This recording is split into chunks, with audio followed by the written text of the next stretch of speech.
Hey! Oh my goodness, it's like been so long since I talked to this camera.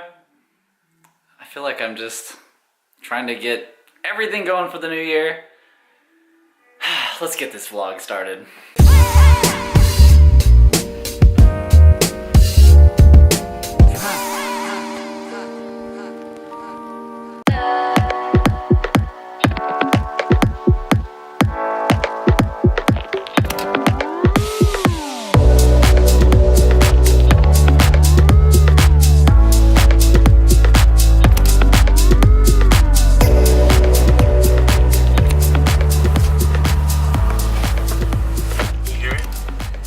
Supercharger? Oh yeah, I can totally hear it. Sounds awesome. That's badass. This is such a fun car. Yeah, dude. It's a lot less work to get it to this point than your last one. Yeah. Dude, I haven't driven my SI in like 2 weeks, bro. Like straight up. Like literally when I get home, I'm gonna turn it on. Just to give it some just love? to I just haven't even like. Man, I don't know if you guys can hear the supercharger, but it sounds pretty crazy all the time. Wow. That's so responsive that it, like right on the pedal. Dude. The only thing I'm worried about right now is the tires, dude.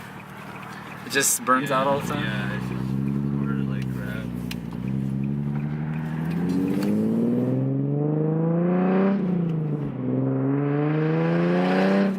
Wow.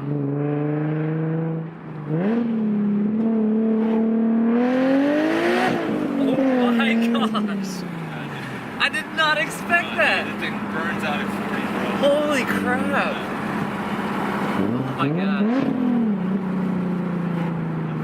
You just changed to that exhaust too, right? Yeah. The titanium, like high power, whatever that a was. white pipe on it. Put a white pipe on Wow, this thing, it's just like, the Supercharger is pretty cool because it just sideways immediately. You can't even keep the tire on.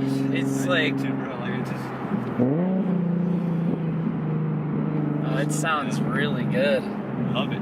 A little bit different tone. I mean, obviously it's not going through a turbocharger like the yellow one I did. Yeah, I bet you that was a little bit different. It is a little bit different for sure. This one, it's almost deeper. Yeah, it's like more deep. It's more like an NA sound, if anything. Like, you know what I mean? Yeah. Like it's more like a an NA sound an with NA on like steroids, bro. yeah, it's an NA, but it actually moves. Yeah. But it's like got the boost right there, but it's different. It's different the way it comes on. Yeah. That's pretty cool. And this one is a Procharger? It's Supercharger, stillen Supercharger. Stillen Supercharger, which is similar to like the Procharger style or like the centrifugal style where it looks like a turbo. Yeah. Does it have an intercooler? It does. Yeah, it does. It's water by air, actually. Oh, it's liquid air? Yeah, it's liquid air, yeah. That's cool. Where does that? Well, I'll take a look at it after we get back. Yeah, you can switch up you can do like an intercooler, like a bolt on intercooler, and then you can do like, you know, change the pulley and like change the blower and all that stuff. Wow. But yeah, but I mean, for now, dude, it's great, dude. I said it's a daily. It's a daily.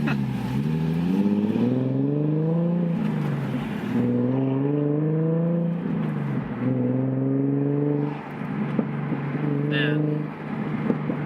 I just love that exhaust, dude. That freaking that told me.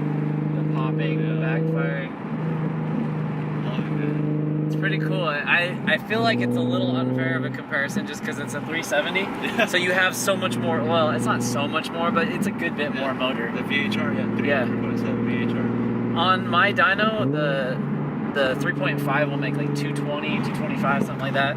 And these ones stock, some of them make like 280 or 285, which is, it's a lot. Yeah. Yeah. This car, 3,200 pounds, that's how much it weighs. It's not really that heavy. Not at all. And they definitely like styled it up a bit. There's like some nice, you know, leather accents, and everything's just a little bit nicer. But it still has the same feel. The pod gauges up here, they're, you know, a little bit more digital. I think it's kind of the same. About the same. It's just like different. I think it's like timing and everything. Yeah, it's kind of cool. Yeah. And you've got a little bit more adjustability on your steering wheel, so you can control better. So you can change the radio while you're sliding sideways. Slide sideways. Yeah, dude, it's awesome, bro. Oh man. I love the rev match, dude. The rev match is so easy. Like,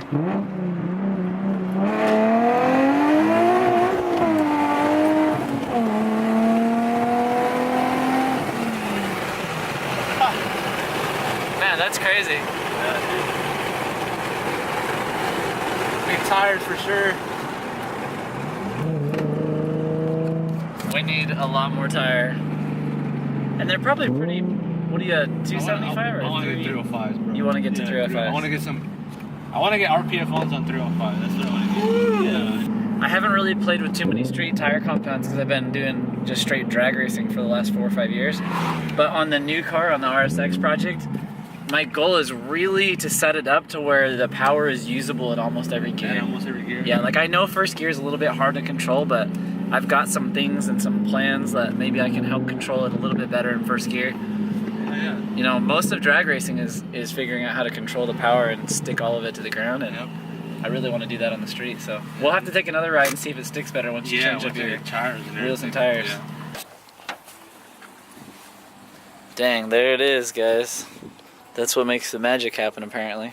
It looks pretty cool. I mean, it doesn't seem like it's too hard to, you know, work on. It's kind of tight in there. There's a lot of hoses. Okay, so your liquid air intercooler is in the plenum here. Yeah. That's a really good spot for it. I actually... Yeah, and then this, like these two, the intakes come out through here. So they're right here. You can see them kind of right here. Somewhere. Oh, the intake pipe? Yeah, there's two of them. You know, the filters. Yeah, yeah. Through here. So it comes down to 2 different filters? Yeah, you could do like a full, like straight up intercooler. Intercooler, yeah, you could do both if you wanted.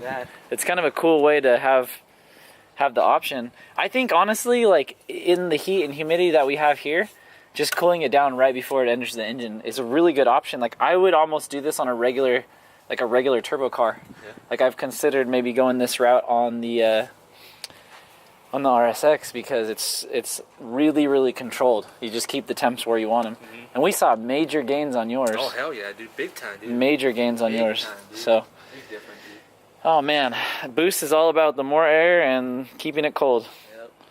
So, man, that's so cool. Thanks for showing us all this. Yeah, dude. Awesome car, dude. Okay, so on the RSX, I did that dyno with those really disappointing numbers. I think it was like 145, 146 horsepower. It's kind of a sad showing for its first appearance on the dyno, but I got a little knock sensor, and I'm going to throw it in really quick, and hopefully that'll take care of the problem. Now, normally I could just disable it in the software if I had like a tuning, platform, like whatever you're tuning it on. A lot of times you can disable it so that you can make a dyno test and not have to worry about the sensor messing up your horsepower. But right now, since the computer's completely stock and we don't have anything like that, and I want it to just like run how it's supposed to. Not to mention, I really hate the way the check engine light looks. It's like laughing at you, like, what? Check engine light? So I don't want that on anymore. I'm gonna go ahead and stick this thing on right now. And then I gotta get back to that. You remember the little EF swap that I was doing? The white Civic hatchback? I finally got his clutch and I can start throwing that thing in, so I gotta work on that a little bit today too as well. And man, I'm so glad we got like some warm weather outside. I got my camera back out. Let's get into this vlog.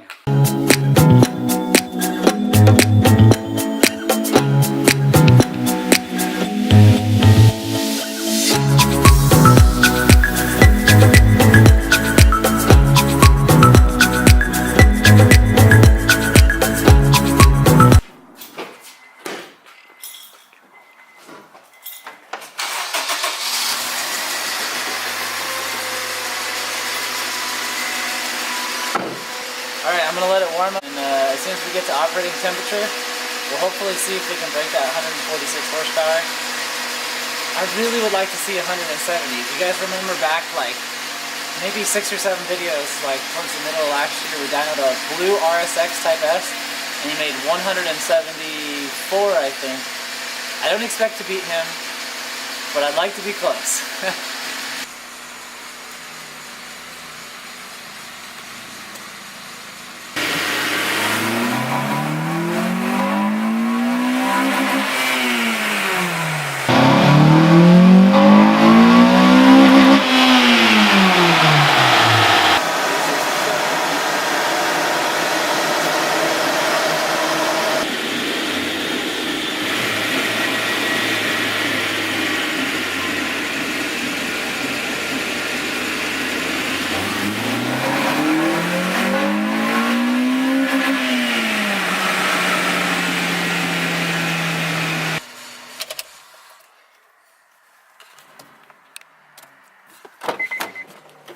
it much better than before, right? Way better. Yeah. Yeah. What did you do different? I fixed the knock sensor. Okay. The knock sensor was broken before, and that's it. Then there's no check engine light, and now it's making close to stock horsepower. So Nice.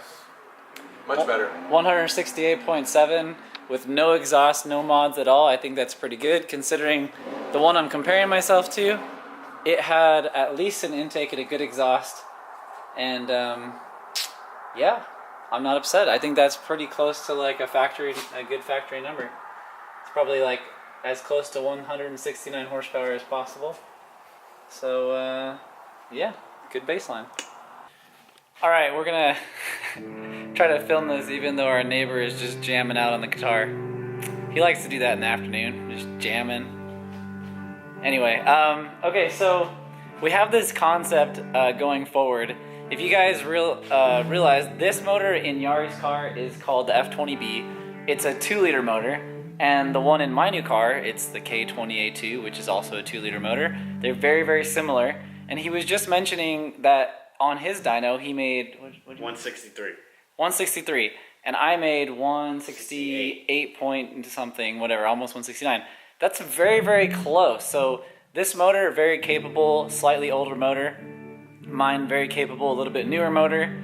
I think these two motors would be really good candidates to test out like a bunch of turbos on. So both of us aspire to going turbo as soon as possible. He's starting to buy his parts now. I'm just kind of investigating and deciding what I want to put on my car.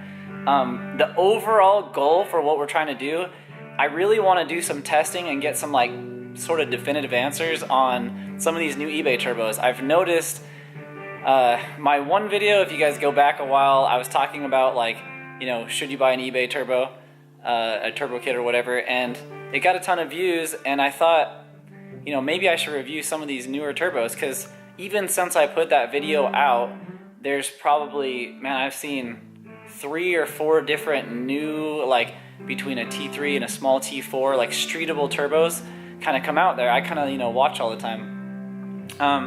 Anyway, so going forward, we're going to start buying parts. Like one of our, you know, season 2 goals is to get this car turboed, and now that I have my new car, I want to get it turboed. And I think we're gonna do like a bunch of back-to-back like turboing, like put the turbo on his car, pull it off, put another turbo, like try to, you know, accomplish the same, you know, boost and everything, and see, you know, what the difference is in spool time and horsepower.